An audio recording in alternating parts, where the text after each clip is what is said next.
Up next is Jenna Rochelle. That music you were hearing was hers, so let her know.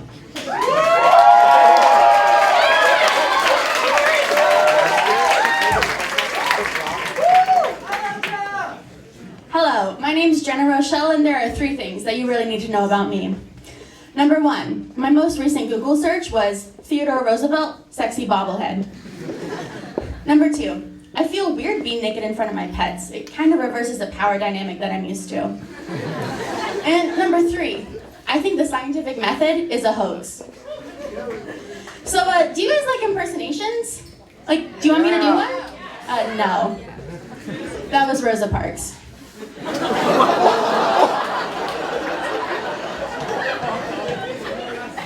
So I was traveling in Asia this summer, mostly looking for love, like Julia Roberts in that one movie, Polar Express.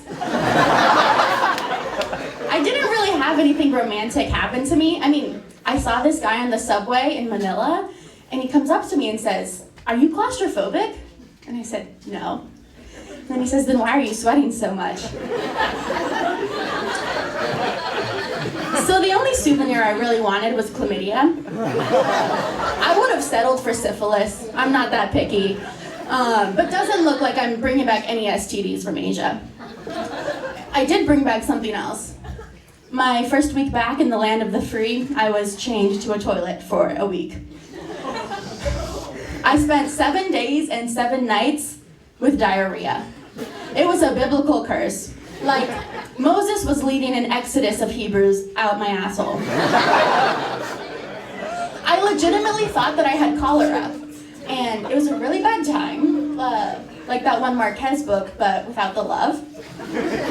And my mom insisted that I didn't have cholera, and I said, just because nobody loves me doesn't mean I can't have cholera. So, after shitting brownie batter out my asshole for days on end, I finally go see a doctor, Dr. Craig. He's, middle-aged, balding, big pockets. Anyways, I lay down on the examining table and Dr. Craig starts to feel me up and he says, "Wow, you have really hyperactive bowels." Thank you. God, my mom's here. And the examination continues really well. And at the end of it, he says, "Here's a little cup. I need you to bring back a stool sample." And I said, "If you wanted a second date, you could have just asked me." And so I bring back a stool sample. And I mean, Dr. Craig and I have so much in common. I'm an anthropologist and I study human culture. He studies stool culture. So I bring back my stool culture. And he's not even there. And then I hear from some side hoe nurse that I don't have cholera. I guess I was just dreaming too big to think that a doctor would ever love me, or anyone for that matter. That's sad. I've always been a big dreamer. In 8th grade, I wanted to become a saint. That was mostly for the fame. Then in 9th grade, I wanted to join a nunnery to expedite my path to sainthood. In 11th grade, I became an atheist, mostly because the guy I liked was an atheist. Then in 12th grade, I found out he was gay.